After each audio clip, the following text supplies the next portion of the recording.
নমস্কার দর্শক বন্ধুরা, রোশনাইয়ের আজকের পর্ব নিয়ে আমি তোমাদের সামনে চলে এসেছি। বাংলা সিরিয়াল সমাচারে স্বাগত জানিয়ে তো আজকের পর্ব আমি শুরু করছি। সুরঙ্গমা গরিমার দরজা ঠকঠক করছে, গরিমা গরিমা বলে ডাকছে, কিন্তু গরিমা কিছুতেই কথা শোনে না, দরজা খোলে না, কোনো সাড়াও দেয় না। গরিমা খুব চিন্তিত। সে নীলাব্জকে ডাকে, বলে নীলাব্জ, আমি খুব চিন্তিত। কালকে মেয়ের এরকমভাবে রাগারাগি করে ঘুমিয়েছে, মন খারাপ ছিল তার, সে কারোর সাথে কথাও বলেনি। আমার খুব চিন্তা লাগছে কোনো উল্টোপাল্টা কিছু না হয়ে যায়। তখন নীলাব্জ বলে, চিন্তা করো না, কিচ্ছু হয়নি, হয়তো খুব ডিপ স্লিপে আছে, তাই জন্য দরজাটা খুলছে না, শুনতেও পাচ্ছে না, দাঁড়াও আমি ডাকছি। তখন নীলাব্জও ডাকতে থাকে, কিন্তু তার সত্ত্বেও গরিমা কোনো সাড়া দেয় না, দরজাও খোলে না। গরিমা বলে, না না তুমি চুপ করো, ওর ঘুম প্রচণ্ড সজাগ, একবার ডাকলেও উঠে যায়, এরকমভাবে ওকে ডাকতে হয় না এতবার করে। নীলাব্জ বলে, তুমি মাথা ঠান্ডা করো, আমি দেখছি। এদিকে দেখা যায় কাজের মেয়েরা বলাবলি করছে, গরিমা দিদি নিজেকে শেষ করে দিল না তো? আমি কিন্তু কালকে রাতে অনেকগুলো আওয়াজ শুনেছি। আরেকজন বলে যে বড়লোকদের ব্যাপার স্যাপার কিছু বুঝি না। এদিকে নীলাব্জ সমানে ডেকেই চলেছে।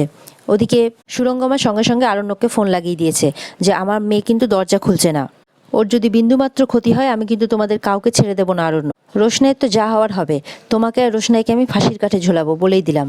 আমি সুরঙ্গমা মুখার্জি, আমার ক্ষমতা কতটা এটা তোমার কোনো আন্দাজই নেই। এদিকে আরণ্যকের কথা শুনে আরণ্যকের মা বাবা সবাই এসে বলে, কি হয়েছে বাদশা? তখন আরণ্যক বলে, ওদিকে গরিমা দরজা খুলছে না। সুরঙ্গমা বলতেই থাকে, আমার মেয়ে দরজা খুলছে না, এখন দরজা ভাঙতে হবে, আমি জানি না ভেঙে কি দেখবো ভেতরে। যদি আমার মেয়ের কোনো কিছু হয় আমি কিন্তু সমস্ত কিছু ধ্বংস করে দেবো। আরণ্যক তো চুপ করে দাঁড়িয়ে সবটা শুনতে থাকে, বুঝতে পারে না কি করবে। সুরঙ্গমা বলে, কাল থেকে ও কারোর সাথে কথা বলেনি। তখন আরণ্যক বলে, কালকে আমার অনেকক্ষণ ধরে কথা হয়েছে গরিমার সাথে। সুরঙ্গমা বলে, ও তাই, কথা হয়েছে? তাহলে আমি কল লিস্ট চেক করবো যে তুমি কোনোভাবে ইনস্টিট করেছো কিনা আমার মেয়েকে কোনো কিছু করতে। আরণ্যক বলে, আপনি এত বড় কথা বলতে পারলেন, আপনি এরকমটা ভাবতে পারলেন আমার ব্যাপারে? সুরঙ্গমা বলে, আমার একমাত্র মেয়ে আরণ্যক, বলে দিলাম যদি আমার মেয়ের কিছু হয় তাহলে আমি কিন্তু তোমাকে আর রোশনাইকে জেলের ঘানি টানাবো। আরণ্যক বলে, আপনি একটু রিল্যাক্স হন, আপনি কি গরিমাকে কল করার চেষ্টা করেছেন?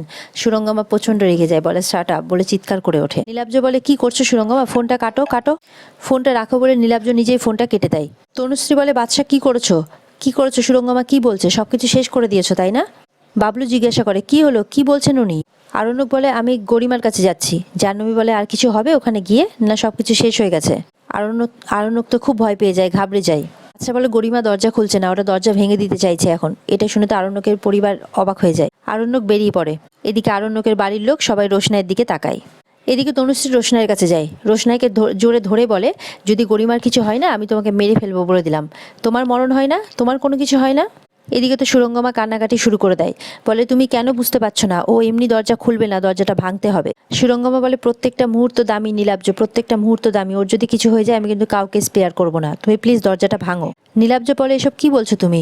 তুমি একা ওকে জন্ম দিয়েছো, তুমি একা ওর মা, আমি ওর কেউ নই, আমি ওর বাবা। কষ্ট আমারও হচ্ছে, টেনশন আমারও হচ্ছে, আমি কার্পেন্টারকে ফোন করছি, ডাক্তারকে ফোন করছি, তুমি একটু শান্ত হও, এটা মাথা গরম করার সময় নয়। এদিকে সুরঙ্গমা সমানে গরিমা গরিমা করে ডাকছে আর কেঁদেই চলেছে। নীলাব্জ বলে, আমি ডাক্তারকে ফোন করে দিয়েছি, কার্পেন্টারকেও ফোন করে দিয়েছি, ওরা এক্ষুনি চলে আসবে। তখন সুরঙ্গমা বলে, ট্রিটমেন্ট করার অবস্থায় যদি না থাকে তখন কি করবে? আর খুব কাঁদতে থাকে। এদিকে কাজের মেয়েদের বলে, রতনকে বলে, যাও একটু, তোমরা এখানে দাঁড়িয়ে কি দেখছো, পেছনে যাও, দরজাটা খোলা যায় কিনা, কাচের দরজাটা ভেঙে যদি ভেতরে ঢোকা যায়, একটু যাও তোমরা চেষ্টা করো। নীলাব্জ বলে, একটু মাথা ঠান্ডা করো। সুরঙ্গমা কাঁদতে থাকে, বলে, আমি মাথা ঠান্ডা রাখতে পারছি না, আমার একমাত্র মেয়ে, আমি কিছুতেই পারছি না, আমার একমাত্র মেয়ে, আমি কত এফর্ট দিয়ে ওকে বড় করেছি, আমার কিচ্ছু থাকলো না, বলে সমানে কাঁদতে থাকে। কালকে রাত থেকে আমার মনটা কু ডাকছিল, কালকে রাত থেকেই মনটা আমার কু ডাকছিল, আমার একদম ভালো লাগছিল না, আমার তখনই দেখা উচিত ছিল। নীলাব্জ সমানে সুরঙ্গমাকে সামলাতে থাকে। এদিকে সেই সময় আরণ্যক চলে আসে। সুরঙ্গমা বলে, তুমি খুশি হয়েছো তো, আমার মেয়েটা মারা গেছে, তুমি খুশি হয়েছো তো এবার? আরণ্যক অবাক হয়ে যায়, বলে, আন্টি একটু শান্ত হন আপনি। নীলাব্জ বলে, তোমাদের কালকে রাত্রে অনেকক্ষণ কথা হয়েছিল? আরণ্যক বলে, হ্যাঁ, যদি আপনার বিশ্বাস না হয় আপনি ফোনটা দেখতে পারেন। বলছে, না না, আমার ফোন দেখার কোনো দরকার নেই, আমি তোমাকে বিশ্বাস করি, কোনো রকম কোনো ঝগড়া হয়নি তো? আরণ্যক বলে, না একদমই না। তখন নীলাব্জ বলে, আসলে বুঝতেই পারছো, ওয়ার ওয়ারিড, ওই জন্যই আর কি অনেক রকম চিন্তা আসছে মাথার মধ্যে। এরপর আরণ্যকে ডাকতে থাকে, গরিমা দরজা খোলো, কিন্তু তবুও গরিমা কোনো সাড়াও দেয় না, দরজাও খোলে না। আরণ্যক বলে, মেবি ডিপ স্লিপে আছে। তখন সুরঙ্গমা আরও কাঁদতে থাকে, বলে, আমার মেয়ে কোনো নেশা করে না, কোনো অ্যাডিকশান নেই তার, এটা কেমন ডিপ স্লিপ যে একটা নর্মাল মানুষকে এত ডেকে যাচ্ছে, সে উঠছে না আর সমানে কেঁদে যাচ্ছে। এদিকে দেখা যায় তনুশ্রী, বাবলু, সবাই, জাহ্নবী, সবাই চিন্তা করতে থাকে। তনুশ্রী বলে যে, আমি তো ভয়ে ফোনই করতে পারছি না, কি বলবো কিচ্ছু বুঝতে পারছি না। ছোটু বলে, তুমি চিন্তা করো না বৌদি, সব কিছু ঠিক হয়ে যাবে। তখন বাবলু বলে, সব কিছু ঠিক হয়ে যাবে? তুমি তো বলেই খালাস, যদি ওই মেয়েটার আজকে কিছু হয় না তাহলে পুলিশ আমাদের থানায় নিয়ে যাবে, জেলে পুরবে। কে বোঝাবে একে? সত্যি বুদ্ধি নেই। জাহ্নবী বলে আমাদেরকে কেন নিয়ে যাবে? যে দোষ করেছে তাকে নিয়ে যাবে। হ্যাঁ বুঝছি বাদশাও দোষ করেছে, কিন্তু ও তো নিজের ইচ্ছায় করেনি, কেউ তো ওকে করাতে বাধ্য করেছে, তাকে নিয়ে যাবে পুলিশ। বাবলু বলে আমি জানি না ওরা কি করবে, কিন্তু যদি গরিমার আজকে কিছু হয় তাহলে আমি কথা দিলাম যে এই মেয়েকে আমি হির হির করে টেনে থানায় নিয়ে যাব। অ্যাটেম্প টু মার্ডার, এমন কেস দেবো যে জীবনেও আর থানা থেকে বেরোতে পারবে না।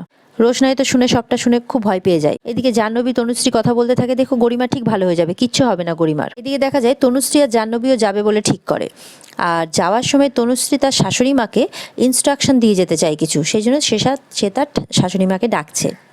বড় মা সেখানে আসতে বলে যে আমাদের জন্য কিছু রান্না করতে হবে না, যা রান্না আছে এখানে মা বাবা দাদু ঠাম্মি রইল, তাদেরকে খাইয়ে দিও আর নিজেরাও খেয়ে নিও। আর এই সমস্ত কিছুর জন্য যে দায়ী তাকে থালা ভর্তি করে আজকে কোনো খাবার খেতে দিতে হবে না, একদিন না খেলে ওর কোনো ক্ষতি হবে না। ওদিকে রোশনাই সিঁড়ির উপর থেকে দাঁড়িয়ে সবটা শুনতে থাকে। ছোট এদিকে বলে আমার একটা অবজেকশন আছে, রোশনাইকে বারবার করে দোষ দেওয়া হচ্ছে কেন? রোশনাই কি বাদশাকে বলেছিল যে রোশনাইকে বিয়ে করতে? তোমরা তো সবাই সবকিছু জানো। রোশনাই আরণ্যক তো বাধ্য হয়েছিল বিয়েটা করতে, ওখানে রাজেশের ভয়ে তো বিয়েটা করতে তারা বাধ্য হয়েছিল। তোমরা জানো না সবটা ঘটনা? তাহলে কেন রোশনাইকে মিছিমিছি দোষ দিয়ে যাচ্ছ? একটা মেয়ে হাজার হাজার কিলোমিটার দূরে থাকে, সে এখানে এসছে, তার কোনো আত্মীয় নেই, বন্ধু নেই, পরিজন নেই, আর তাকে তোমরা দিনের পর দিন হিউমিলিয়েট করে চলেছো।